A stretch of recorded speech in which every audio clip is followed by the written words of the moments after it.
All right, so we are back for another episode of the House Podcast. I am your host, Josh Handler, with the Handler Zimmerman team over at Exit Realty Premier in Massapequa. We have an exciting guest today. Not only is he a co-owner of Design for Agents, which I'm sure many of you, if you're in the real estate business, have heard of or bought one of their items. He is known for Allergic to Mediocrity, which is I seen on all his sweatshirts. Ian Alexander from the Ian Alexander Realty Group over at EXP. He is a fantastic client. I've been following him on Instagram for a while now and decided, you know what? I love what he's doing. I see he's really big into his team. And, with myself now building a team, I felt he was a perfect candidate to really bring on. So with further ado, Ian Alexander from EXP. What's going on, man? Thank you so much. Hey, what's going on? Thank you for taking the time for joining us. I know it's crazy right now and everyone's busy, so taking 45 minutes, I really appreciate it. Of course, man. Of course. And thank you very much for the kind words. I really do appreciate that. Yeah. So, for the people that don't really know you, I gave a quick blurb, but, give us the spark notes. Obviously, this is really the first time we ever spoke. So, a little synopsis, about yourself, your team, your company. Cool. I'm very glad that you're doing these podcasts because it allows people like us to connect, right? Like usually we probably might never cross paths unless it's at an open house or something like that. Right. Well, a little bit about myself. I've been in real estate for about 8 years now. I actually started with the same company at Exit as well. Oh, okay. I was in Exit for about 2 or 3 years before I went independent for 3 years. I had my own brokerage. And then I just took my brokerage over to EXP about a year ago. Actually, at the end of this month would be a year. And then somewhere in between that, we developed a planner, right? That actually sparked a whole e-commerce movement. So we kind of became e-commerce owners by mistake, me and my fiance, Amanda. And it's been all history since there. I mean, we kind of manage a team of 30 agents at this point. And we also manage the e-commerce as well on the side. Yeah, sounds like a handful. Yeah, man. There's no day that's the same, or no problem that's the same, you can say. That's the one thing, about being in this business that I really love. I was in the restaurant business prior to real estate. I was partners in 2 restaurants. At the end of the day, yes, it's different people that come in, but it's the same routine. They're ordering the same dishes. They're coming in, they're ordering the same things. You're coming into the same square box. You're working at the same place. Real estate, every single day could be different. Yeah, for sure. So every day is different. Every day is different. Exactly. Yeah, like we've had situations where like vacant houses getting broken into. You know what I'm saying? Like there's always something. There's something exciting to kind of deal with. Yeah, man. Question for you. I noticed that everyone that I meet, usually a lot of the people that I meet, have come from a hospitality background. Yeah. So I was in the restaurant business for like 10 years. Nice. Started out as a regular employee, worked my way up, became partners in two businesses as like a working partner. So I was working, as a managing partner, basically, in both restaurants. And, I loved it. I was in the restaurant business from when I was 17 to like 27, 28. And I loved it. Like I stopped going to high school. I stopped going to college. I mean, I was going to college and ended up dropping out because I was like, I love the restaurant business. I want to learn the restaurant business. And I really was never into the whole school thing. It just wasn't for me. I was going to college just to get a degree, not knowing what I even wanted to do with it. So once I fell in love with the restaurant business, I was like, all right, let's go to the restaurant business. And then, I started doing real estate after I bought my house.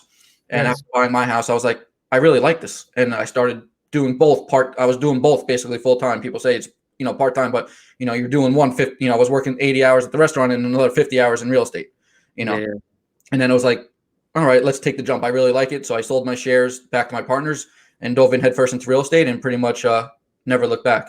Nice. So you definitely had that business background. So you kind of knew about how to kind of structure it, I'm assuming, right?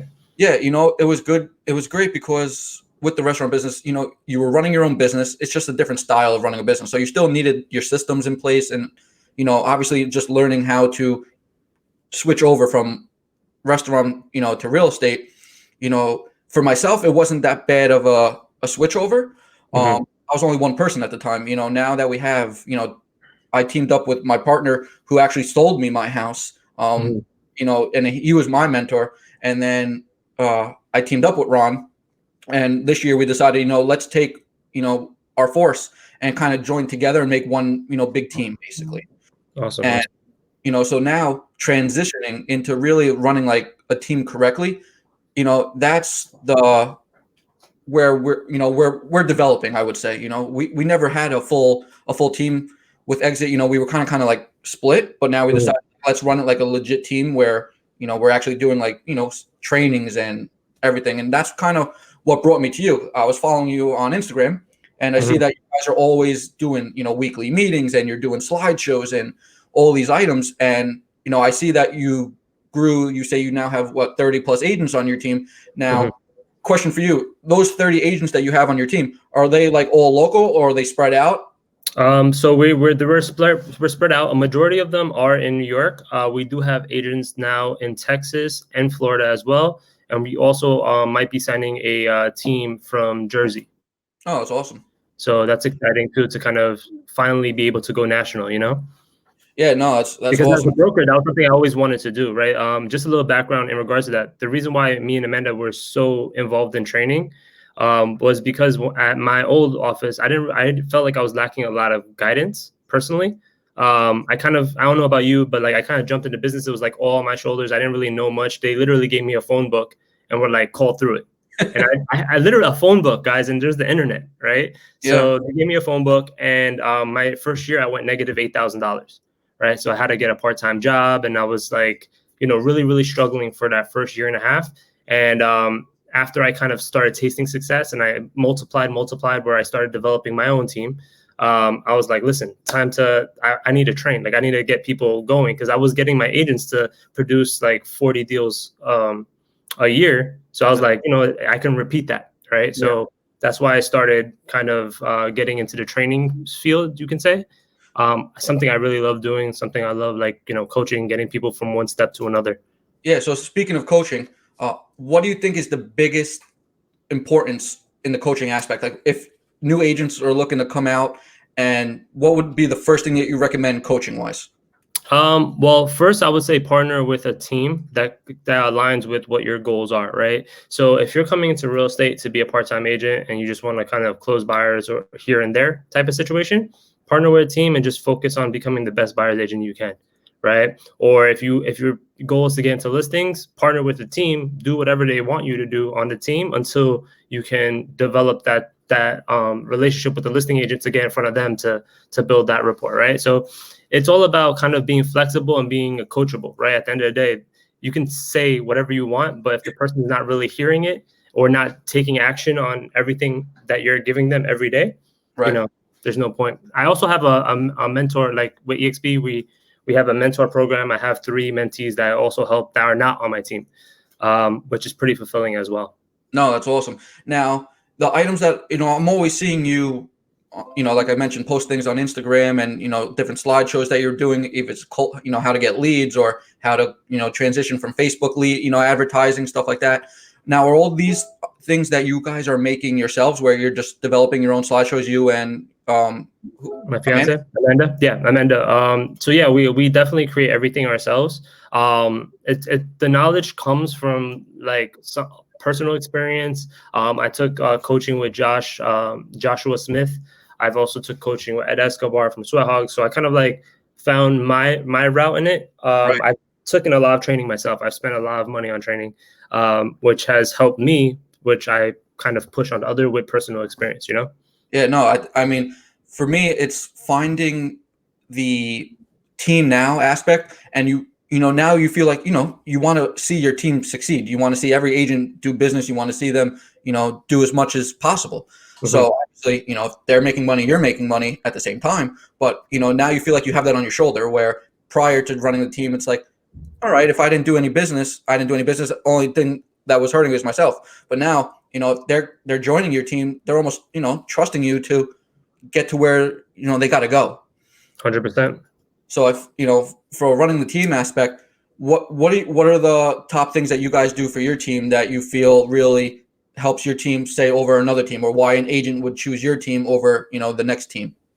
So for me and Amanda's team, the Ian Alexander team, what we like to do is we like to focus on your personal brand, right? We want to make you independent as fast as possible, right? We at first, now that we're 30, obviously the team runs a lot different than when it originally started, when there was only like 5 of us to 9 of us, Right. right? Before, it was kind of running like everyone had a role. There was a specific type of way of going about things. But now we're kind of a little more self-organized. So there's like little pods within our team.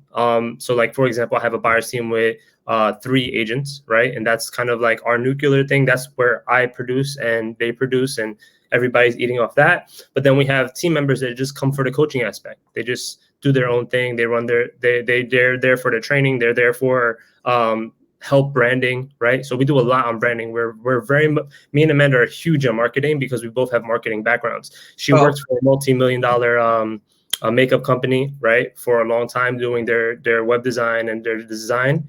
And me personally, I was doing marketing for a startup before I jumped into real estate, with both feet, and realized how hard it was. Right. So Yeah. we're big on creating our own brand. We just signed a team, the ArmKey team, which closed $100 million of real estate last year.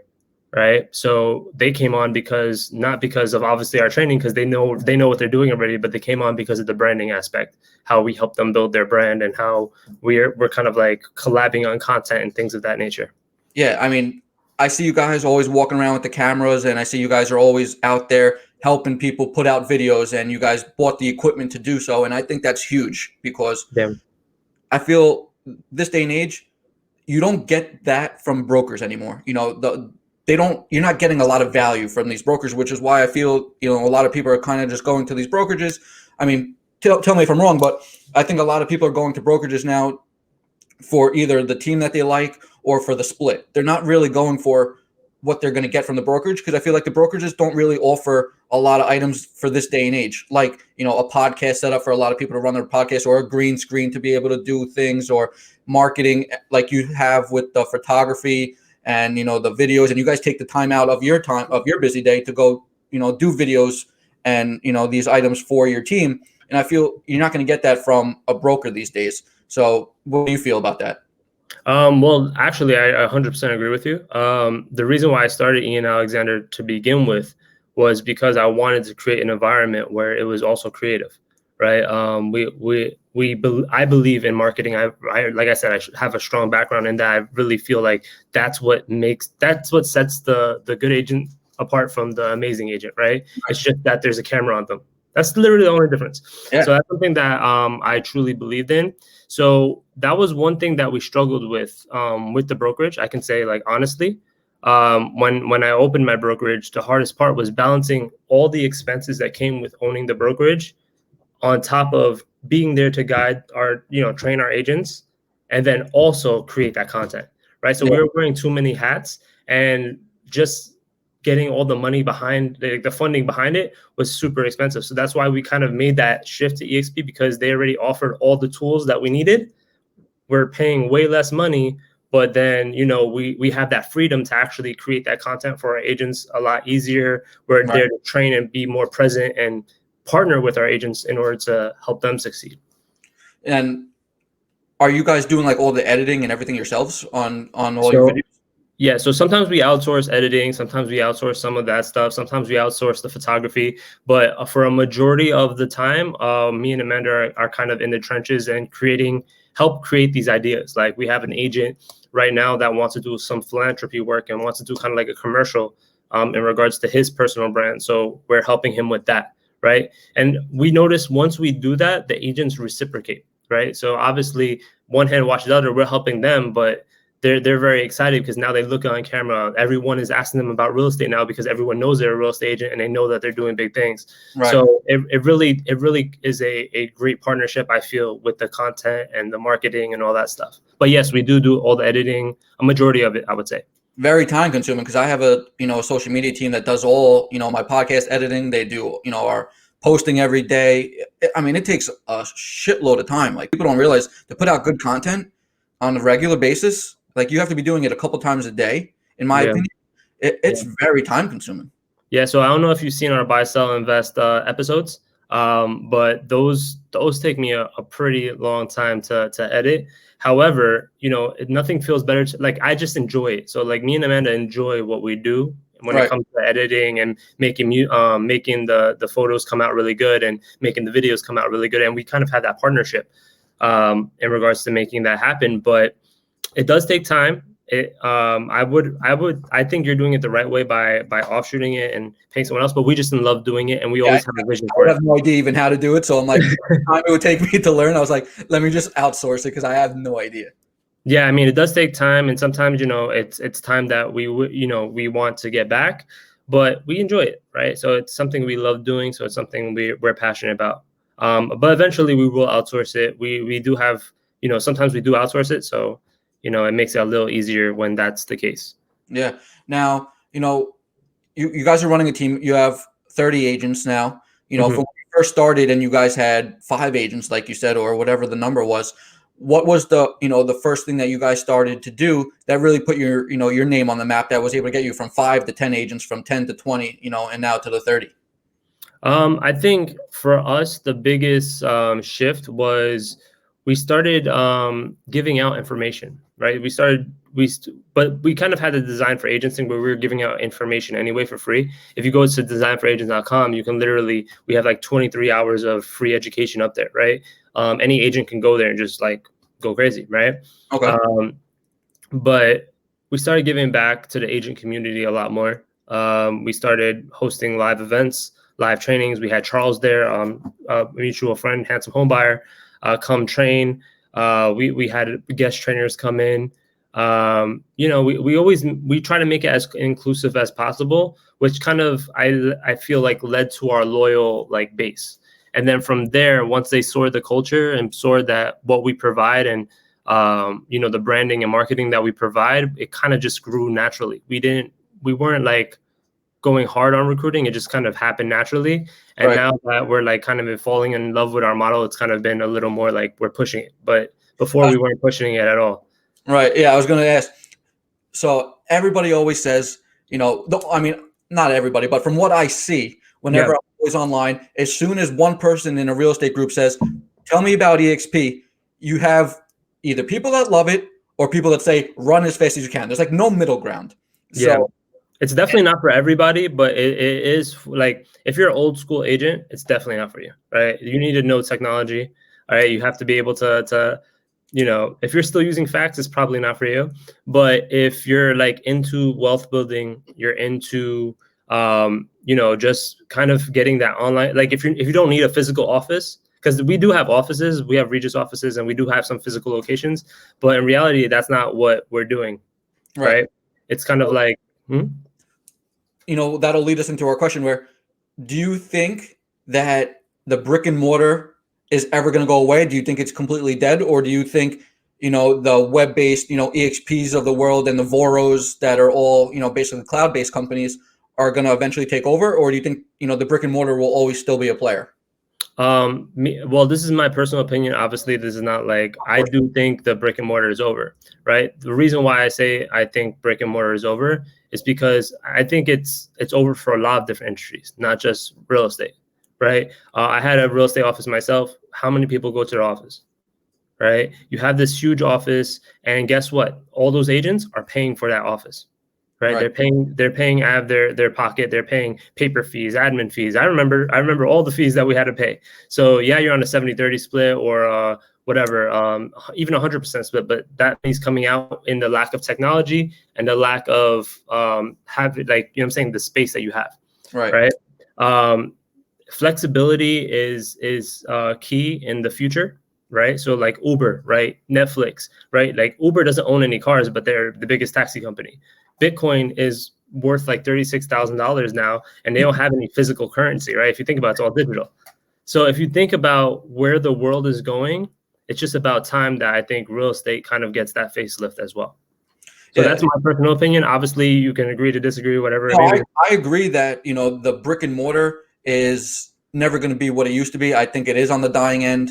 I think it's like you said, it's more of the older generation of realtors that, like to physically go into an office, they feel like they don't want to work from home. They need to go into a physical office in the beginning of the day, get their day started. Like they want to walk into an office. They like meeting clients at the office, and then there's the newer generation that are very tech savvy and they're into the whole web-based and cloud-based and being able to do anything from wherever you are. Like I said, I also do mortgages over at Cardinal Financial, and where we could work wherever we want in the world with our software. Like you could work remote. Like as soon as COVID, basically hit, they used to have us remote a week before they even shut anything down. Like we were already remote. Well, you could work from anywhere. So that really helped us see like where the world is going. Yeah, And for sure. it really helped us on the real estate side also, because I really never did the virtual Zooms or anything of that nature. We spend a lot of money on advertising for our team on Zillow for leads and stuff like that. Yeah. And most of the time, including ourselves, when we would meet clients, the first time we would meet them is at the house. So like we would have our first phone call with them and then meet them for the first time at a house. Mm-hmm. Now, because of COVID, we do a Zoom call with them. We're on Zoom for a half hour. We're getting to know them. We're seeing them face to face. So when you meet them for the first time, you almost felt like you know them already. Yeah, for sure. That's a big thing that we train about too. Like we have like this process. Like we would never meet a client at a house. We always have some type of safe island or meeting beforehand. With now Zoom. And to be honest with you, I feel like Zoom, or like StreamYard, things like this, like it's making it so easy. Like I can be on like 5 meetings today and not have to worry about running to my office to meet with them. Right. It's great. I was never into it. Like I didn't know anything about it. I was like, oh, I get a lead. I talk to them. Oh, you want to see this house? Oh, what's your criteria? Send me your pre-approval. All right, great. See you at the house. Meet them at the house for the first time. And sometimes you have that little awkwardness. Sometimes you don't know who you're looking for. And then you're like, oh, am I gonna vibe with this person? Or like, yeah, you froze up a little bit. I don't know if you want to repeat what you just said. So basically, when the whole COVID started, I was like, I never knew anything about Zoom really. And every time we met a client, it was always meeting them for the first time at the house. And you always have that awkwardness. You always have oh, hey, nice to meet you. Like, oh, you don't, if it's snowy, if it's raining or snowing or it's cold out, nobody wants to stand outside and talk to you for 5-10 minutes to go over everything. Right. Mm-hmm. And then once COVID happened, I forgot who did it for the first time with me. And they're like, dude, just do Zoom. I'm like, what do you mean? They're like, have an introduction with your clients through Zoom. So you have like that first meeting. I was like, that's a great idea. And I was like, something so simple. And now I do it with every single one of my clients. And it's great. When you meet them for the first time, it's like you already met them. It's like they feel like they know you already. You had an hour conversation with them.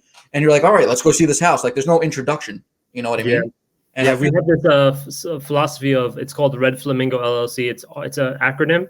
Okay. RFLLC, it basically breaks down what a meeting is like. So obviously you built a rapport, then you go over to financials after you ask like, soft questions like how's the weather, how was work, blah, blah, blah. Then you go into the financial aspect, then you go over into listings, right? You start going over to listings, then you find leverage, and then you close, right? So those are like the philosophy that we use in regards to every meeting, but now we just do that via Zoom, which is, it makes things like 1, 2, 3, Yeah. After seeing what you can do with Zoom, I literally tell my team now, like, make a Zoom account. It's literally free.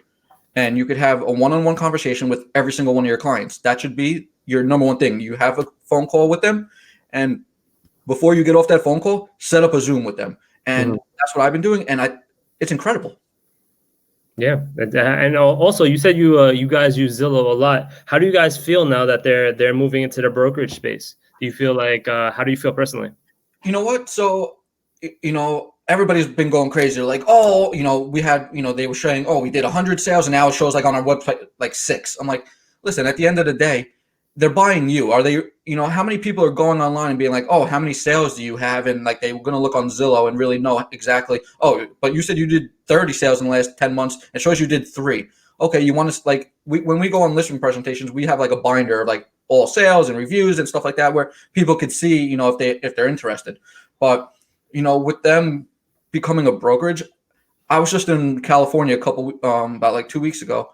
And, I saw a Zillow for sale sign on, the front lawn, and you're like, wow, out here, they're not really doing that, I guess yet, but out there they are. But at the end of the day, it's just another realtor. and there's going to be there's thousands of realtors, out there. So the whole, Zillow is going to take all your business. At the end of the day, you're paying for these leads. It's just because that's where, Zillow developed this brand where every single person, when they think of a house searching online, they think of Zillow, and Zillow captured that. And you're not going to beat them. No one's going to change that right now. They're too big at this point, in my opinion. Like, no one's taking them away from being the number one spotlight when people think of real estate. What do you think? Yeah. I mean, that's something that I can say that we definitely might disagree on, just because, like, for me, I felt like Zillow created itself by taking our data and selling it back to us. I agree on that. Yeah. 100%. So maybe like I would say for almost 2 years now, we haven't used Zillow. I started my team with Zillow. Obviously, I thought it was a great tool. I thought it was amazing until I actually figured out what they were kind of doing. They were kind of going that Redfin route where they started imposing on the mortgage companies. Then they started imposing on the real estate companies, right? And little by little, they're kind of like trying to create their own brand. So everyone goes to them, and now they control the data, right? So, that's another reason why I feel like a lot of these brick and mortars, a lot of the old school brokerages aren't going to survive the next decade because of that, what's going on with Zillow, right? So Zillow is not only becoming a virtual brokerage or a cloud-based brokerage, right? They're basically going to get all the clients. They're going to decide who they're going to pass it off to. They can either keep it in-house, or they can start charging you a referral fee rather than the traditional way of, you're paying per month. Right. Now they're going to kind of have this Redfin model. And then from there, they kind of decide, right? There's going to be competitors to that. I feel like EXP with their data idea, they have an idea for this one MLS that's all in-house for just EXP agents, right? So like they're trying to control their own data. I see Compass is trying to control their own data as well. So I mean, data is the new future, right? Getting people to your website is the new wave of going about things, and tools like KV Core and like things that you create your own website and create your own IDX is kind of the future. Now, do you think, creating your own stuff and, keeping everything in house, where maybe your houses aren't on, Zillow and Redfin and Trulia and all those websites because you're keeping it in house, do you think that affects the amount of people that end up seeing the house? Well, to be honest with you, Zillow is going to have it on their website no matter what, just because they have that. Basically, Zillow is using the IDX that everyone uses now. They became a brokerage now, right? So they could basically pull the feed anyway. Yeah, they're going to have the feed because they're part of the MLS, right? So they're just using the MLS feed, just like you are, right? Just like we are, right? Yeah. So we're pulling on IDX the same way Zillow is now. Before, you can upload manually things there. Now you can't. Now it's a whole different experience. Now when you don't put something on MLS, it's going to go on their website just like it will go on your website. Right. But just because Zillow has been taking the spotlight this whole time, now they're going to get all the leads just because of their name. And to be honest with you, they're running Facebook ads, they're running Google ads, just like we are. So, I mean, it's very easy to kind of counteract that. You just got to do it yourself and be able to sift through the leads yourself. Yeah, the problem is, their money compared to the average realtor, they pretty much have endless supply of whatever they need to do. Like at the end of the day, if they want to, they're going to crush you. But the thing is, you're not competing with them. You're not like, for example, the market share, for example, they might charge you $15 per lead. You can get that same amount of leads for $2 a lead on Facebook ads. Right. By pushing them to your website, and you're getting their brand recognition, and you're getting the same information that Zillow is doing, except you don't have anybody sifting through it. That's the only difference. Yeah, that's the difference. You just, now when you guys do that for your team, right? You guys teach how to do like so we teach our team how to do it themselves. For our buyers team, we do it for them. So we have the funnel program, like I said, where we're getting in the leads, and then we pass it off, and they can pay. It's basically their own premier agent program, but for pennies on the dollar compared to what they would be paying for those same leads on Zillow or a third party. Now, are you using any type of VA programs or anything to like give the list of all the leads that you get and, cold call them and try to see how, if they're serious, if they're not serious, if it's a strong lead, not a strong lead, or are you guys physically just, making all the calls yourselves? Well, the agents who get the leads, they make the calls themselves. Everything kind of gets routed through me. So the lead comes through my website. and then it gets pushed off to the buyer specialist. They call, they follow up, and then every month or so we have a meeting. How did this conversation go? What's going on with this person? The people that obviously are not good leads, we get rid of them. The people that are good leads or not ready right now, might be ready in 6 months. We kind of create that funnel together, and we create that experience where they have that accountability. I think most agents struggle because you can have Zillow, but how many times do you have Zillow? You get that ring, you don't answer the phone. Yeah. Right. So Right. there's a different experience when you have somebody like, how'd that call go? What's happening here? I saw that you didn't add notes here, blah, blah, blah. It adds a different experience because most people are making a transition from a 9-to-5 job where, they had some accountability or some type of responsibility to uphold to. And then as soon as they kind of start doing it themselves and they're crushing deals, then I'm going to be like, hey, listen, now you can afford your own marketing. Learn how to do a Facebook ad yourself. It's going to be the same thing, but now you don't got to pay me anything. Right. So it's kind of like you're graduating into doing your own thing. So that's kind of how we're running the buyers team right now. Where eventually it's going to change. And obviously, like when I get listings, and like right now we have like I think like 8 listings that are us personally, but we can't handle them all. So we kind of hand it to those teams as well for people to assist out on. So it's kind of like even the leads, like personal referrals I get, I hand them off as well. So Are you more focused on like building the team, running the team, growing the team, if it's with marketing, if it's, recruitment, if it's, basically, taking the time to do all the spreadsheets and everything that you guys use? Or are you guys more, still out there in the field, selling on a day-to-day basis, showings, etc.? So we do take on a certain amount of clients based on, like, we take on some listing clients ourselves, that the ones that we can handle, that we feel are feasible to handle. And then for the rest, we hand them off to our team. But we do focus on just solely like building our team, helping everybody succeed, coaching, the marketing calls, the editing, all that stuff. That's a majority of what we focus on. But we do still sell real estate, but like only for specific clients. Gotcha. Now, when did you make that transition? Just curious because I feel, trying to run the team like the correct way, it's very time consuming, and, you want your team to succeed, and you want them to do well, and you want them to make money and sell. And, sometimes if you're out there selling 24/7, it's very hard to have the time to train your team members or show them, when they have questions, or be there to help them. Like, when did you start making that transition to less selling, and more, team? I think that transition started happening when we owned the brokerage, right? So when we owned the brokerage, that was kind of when we were like, wow, like it's really hard to manage both. Like obviously like, we can sell real estate, but then we're feeling like we're letting people fall through the cracks and not getting the right education. So we were playing that balancing game with the brokerage for 3 years before we were like, okay, we kind of have like an ebb and flow to it. Now it's time to start scaling, right? So it took about 3 years before we I would say where we are now, but we do still sell real estate. Like it's not like we're not in the trenches with everybody. We're not like, we're still doing open houses occasionally, not as much as we used to. I used to do open houses like every weekend, twice a week, Right. But now it's just a little more, I pick and choose my clients, which is great. Like I'm very excited about that and being in that stage of my career. Yeah. So I always like to ask this question to everybody. The next 5 years, where, what's your goal for, Ian Alexander Realty Group? Where do you see yourself and the team growing?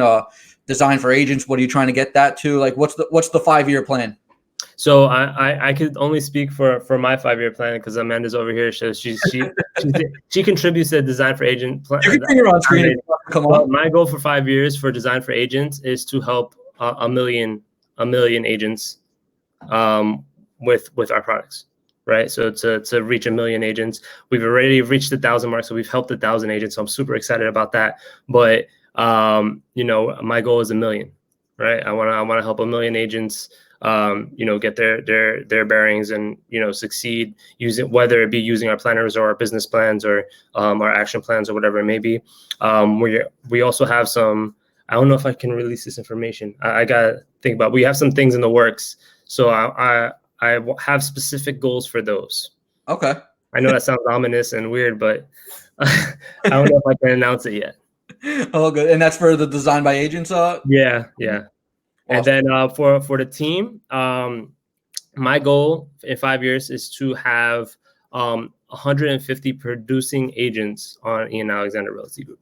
I feel So that came through us. Yeah. that. I mean, that's one that's huge, and I feel so many people, they say, I want to join your team, I want to do real estate, but I feel like a lot of people are all, they want to join, but then like they're duds per se. Like they don't want to put in the work. They get excited, but then they realize, oh, you actually have to work in real estate to make money. It's not like the glitz and the glam that everybody sees on TV. Yeah. Oh, Very big misconception.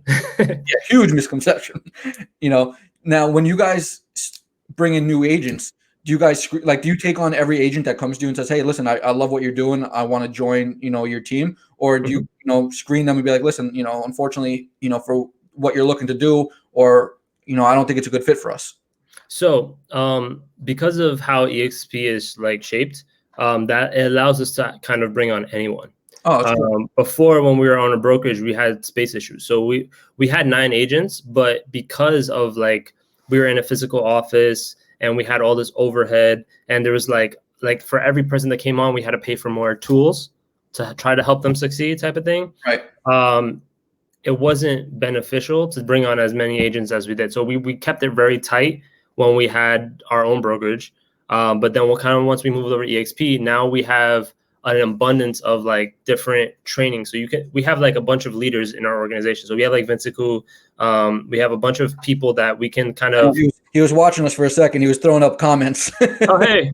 Yeah, man. Yeah, Vincent is a great leader, and we have a lot of people that we can like lean on in the organization. So like we have a bunch of different like teams. So like you have the Ian Alexander team, the Armkey team, the Alliance group, and then you also have the Honey Badger group. So like you're getting all these trainings from different places. So it's easier to kind of create a teaching program that includes all these different philosophies. So Right. somebody can kind of like match with whoever they want to match with.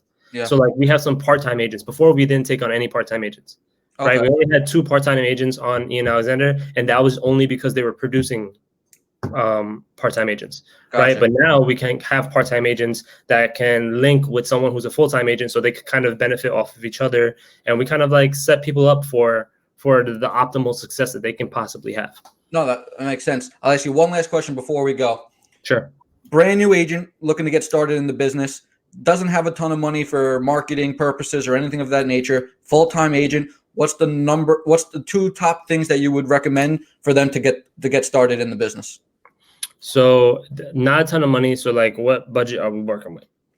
Under $500 a month for any marketing, anything marketing, and I think that's even a lot. Say they have a couple $100 worth of of money that they could spread around. What do you think is the top 2 things as a brand new realtor coming into the business to get started, where they should put that money? So first, I would say save that money, right, for some hard times in case anything happened. I would say link up with a team, whether it be a great team like you have, Josh, or one of my teams, or whatever it may be. Link up with someone that's going to help guide you through the process, right? Hop on as many open houses as you can, right? Learn as much as you can, and just make yourself a resource. Be as resourceful as possible. Be thrifty, right? Like I said, I spent so much money in my first year because I thought there was a magic pill. There's no magic pill to going out there and actually succeeding. So, reach through everyone in your phone book, create your sphere of influence, right? If you had to invest in any technology, I would say a CRM is mandatory, right? Yeah. Everyone has a different opinion with that. I was never big into a CRM. Like, this is 3 years into the business. I just started using one now because I was really never kind of taught from the beginning. You should have this set up. This is how you use it the correct way, and I still don't know how to use it the correct way. I'm still learning. And what CRM do you use? I just started using Izact. iExact Contact? Yeah. I used to use that back in the day.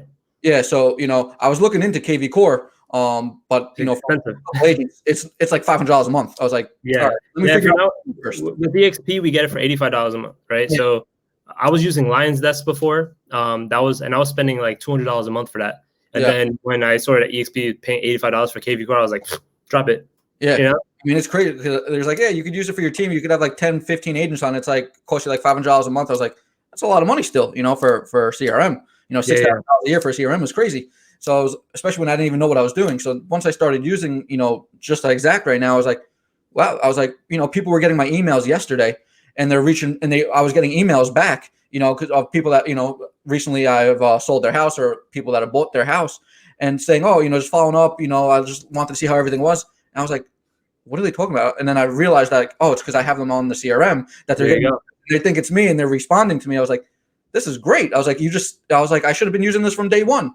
Yeah, man, set it and forget it. That's all it's about. And you make it as human as possible. You don't have to make any crazy follow-up. If you literally just put like, how you doing? How's everything going? Long time no talk, right? Like those things will help you stay in contact, because at the end of the day, this is a relationship business.